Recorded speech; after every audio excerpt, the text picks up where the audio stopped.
Olha aí, pessoal, saiu mais uma pesquisa Datafolha com aquele nível de qualidade e confiabilidade que a gente conhece muito bem a respeito da aprovação do governo Lula. E olha só, de acordo com o que foi estimado pelo pessoal do Datafolha, uma pesquisa feita recentemente, finalzinho agora de julho, Lula é aprovado por 35% dos entrevistados e reprovado por 33%. Um empate técnico de forma geral aí. Vamos dar uma olhada nesses números, lembrando que isso aqui tem tratamento Datafolha. Então, se esse instituto, com aquela credibilidade que a gente conhece muito bem, pinta esse cenário aqui, é porque muito provavelmente a coisa é pior para o Lula. Eu não tenho dúvidas disso, mas vamos então falar sobre esse tema. Só que antes, não se esqueça, deixe o seu like e o seu comentário neste vídeo, se inscreva no meu canal se você ainda não for inscrito,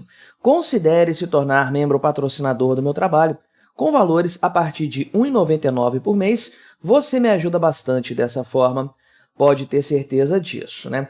Então, aqui nós temos os números gerais, e aqui eu vou fazer depois uma comparação com governos anteriores, porque eu acho que aqui aparece um gráfico comparando com outros anos do governo Lula. Isso, Lula e outros governos também, a gente vai falar no final sobre isso. Mas a primeira análise, de fato, aqui é sobre o que foi apurado pelo pessoal do Datafolha. 146 cidades, 2.000 pessoas foram entrevistadas, aí tudo mais, enfim, né? Nós temos a avaliação do primeiro, desse período, né, do terceiro mandato do Lula, não é primeiro ano, mas 1 ano e meio praticamente, 1 ano e 7 meses, contemplados por essa avaliação, por essa pesquisa, e o cenário apurado pelo Datafolha é esse aqui. 35% dos entrevistados consideram o governo ótimo ou bom, 33% ruim ou péssimo, 30% regular, né? Então, veja que nós estamos falando aqui de um cenário praticamente igual, vamos dar uma arredondada nisso aí, praticamente igual para as três opiniões, né? 3% aqui não sabe. Veja que a avaliação aqui do Datafolha, desde março do ano passado, que eu acredito que foi a primeira pesquisa realizada pelo pessoal do Datafolha da avaliação do governo Lula, a variação não é muito grande, né? De forma geral aqui, a avaliação positiva caiu levemente aqui, 3 pontos. A avaliação negativa subiu 4 pontos. E o ótimo, aliás, o regular, né, manteve-se em 30% aqui, não mudou de forma considerável, uma ou outra variação aqui ao longo do tempo, mas basicamente estamos com o mesmo cenário de acordo com o Datafolha, daquele que nós tínhamos lá no começo do ano passado, né? O Lula acaba não saindo do lugar com base nessa avaliação. Já em relação à aprovação, isso aqui é a avaliação do governo, né?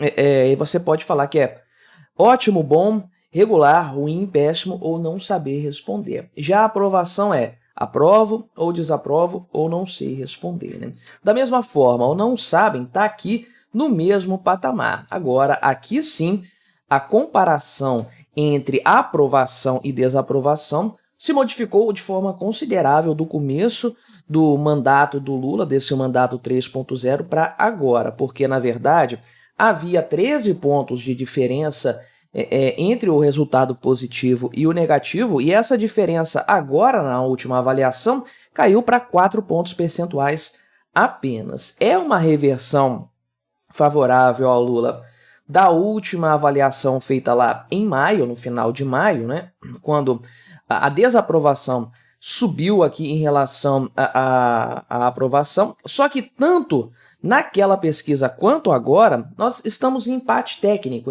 então não dá para bater o martelo e falar que isso aqui de fato representa uma variação, uma flutuação na aprovação do Lula, porque a margem de erro pode explicar isso aqui e não tem nenhum outro fator que pese nesse sentido, né? Não sei o quanto o povo brasileiro é antenado nesses assuntos, nesses temas, para que o posicionamento do Lula em relação à questão lá da Venezuela pese para esse tipo de cenário aqui. deverá pesar, se for o caso, na próxima avaliação, porque isso aconteceu depois aqui desses dias. Aconteceu essa semana, principalmente. Estou gravando no dia 3 de agosto, dia que saiu essa pesquisa aqui no sábado, né? E a avaliação do Lula também é aquele empate técnico em todos os quesitos, né? Você pode ver aqui que regular, ótimo, bom, ruim e péssimo. Então, praticamente a mesma coisa, muito semelhante aqui à avaliação do governo em si, que nós vimos anteriormente.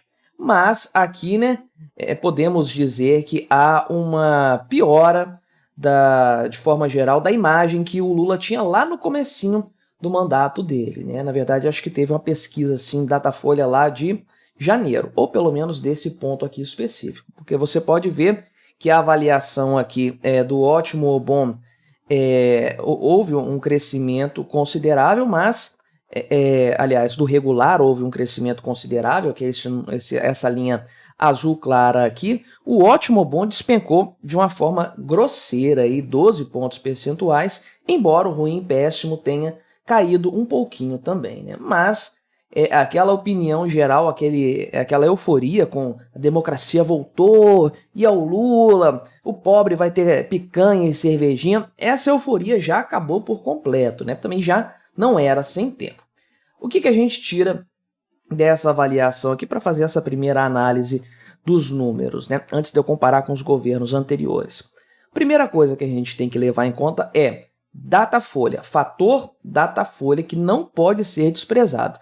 Esse instituto trabalhou pesado para ter a péssima reputação que tem hoje, então a gente não pode deixar isso de lado, os caras se esforçaram, né? Então, se nós estamos vendo um equilíbrio de opiniões aqui, esse é o melhor cenário que o pessoal do Datafolha conseguiu arranjar para o Lula. Certamente a coisa está mais desequilibrada para o lado ruim da avaliação, da aprovação do governo Lula, né? Aqui tem aquele trabalho de camarada para tentar fazer a coisa aparecer aqui de forma convincente. Então, esse fator tem que ser colocado em cima da mesa. Fator Datafolha para dar uma melhorada nos números que certamente estão ruins, né? Não estão do jeito que o Lula especialmente gostaria, né? Esse é um ponto. O outro ponto é, isso aqui tem que ser analisado no longo prazo, na comparação com Lula 1 e Lula 2, especialmente Lula 2, que foi quando o Molusco teve a sua reeleição. Isso é importante para comparar a popularidade dele hoje e ver se ele está com essa corda toda, né? Então, vamos dar uma olhada aqui no gráfico que faz a comparação dos governos, né? Acho que está aparecendo aqui todo, vou subindo aqui à medida que eu for falando para minha cabeça não ficar na frente aqui. Mas você pode ver que começa lá pelo mandato do Lula, o terceiro agora, né? E temos aqui embaixo a comparação, isso aqui é do primeiro, do 1 ano e 6 meses de mandato de cada presidente. Então você vai ver que o Collor tem um período diferente, o Itamar Franco também, o Temer, né? Enfim, quando você não tem um mandato completo também tem essas variações. Então veja aqui a aprovação nessa barra azul aqui, sei lá que cor que é essa, né? O ótimo ou bom. Pessoal que considera ótimo ou bom. E aqui o regular no meio, né? Então você pode ver aqui o atual patamar do Lula, 35%, que é o que nós vimos aí na comparação do Datafolha. Agora, olha só, no mesmo período, com o mesmo tempo de governo, Bolsonaro estava com 37% de aprovação, né? Embora a desaprovação dele fosse ligeiramente maior do que o Lula. Mas isso aqui é um equilíbrio. Basicamente é isso, estamos falando de uma aprovação muito semelhante. O Temer, né, o rei da desaprovação, não tem muito o que falar. Agora veja o quanto que a Dilma piorou do primeiro governo aqui dela, que estava com aprovação recorde, né, quase semelhante à segunda aqui do Lula, que é o ponto que eu quero chegar, né? Mas ela começou o segundo mandato dela, aí, o primeiro ano foi um desastre completo. Não era para menos, a crise econômica estourou, enfim. Mas olha só, o Lula, no primeiro mandato dele, começou com uma popularidade semelhante à que ele tem hoje, mas com um índice de rejeição muito menor. O pessoal estava considerando regular, né? Não sei o que é o Lula, o que ele vai fazer e tudo mais. Enfim, né? Mas a aprovação estava semelhante. Só que no segundo mandato do Lula, olha que recorde de aprovação, 64%. tranquilidade para ele aí, mesmo com o mensalão e tudo mais, por isso que o cara conseguiu eleger a Dilma como sucessora. O cara realmente estava com uma popularidade em alta. Qual que é o ponto principal aqui? Esse Lula, lá do ápice, do auge do mandato dele, não existe mais. Olha a diferença aqui dos números, né? Então, o cara não tá com aquela bola toda de antigamente, muito pelo contrário. O mandato atual dele em matéria de aprovação e desaprovação tá pior do que o Lula 1.0, quando o pessoal nem sabia o que era o Lula de verdade, o que ele iria fazer na presidência da República, né? Então não só aquele passado glorioso da aprovação recorde ficou para trás e não volta mais, isso não volta, esse cenário aqui é irreversível. Como nem o início lá, aquela carta de confiança que o pessoal deu para o Lula, nem isso se repetiu. Agora, a situação dele não está confortável, portanto, mesmo levando aqui em conta que estamos lidando com o fator Datafolha, né? Qual que é o ponto principal dessa análise como um todo? Lula venceu as eleições com menos de 2% de votos aí. Se houvesse 1% de mudança de mentalidade, 1 ponto percentual dos eleitores decidisse mudar o seu voto, Bolsonaro tinha sido reeleito. Basta uma pequena flutuação na popularidade do Lula para que o mandato dele simplesmente vá para o saco em algum momento, ou, na pior das hipóteses, ele não consiga se reeleger lá na frente. Vamos ver outras pesquisas para a gente ir comparando. Mas me diga aí o que você achou da minha análise, colabore com o nosso debate, se inscreva no meu canal se você ainda não for inscrito e até a próxima.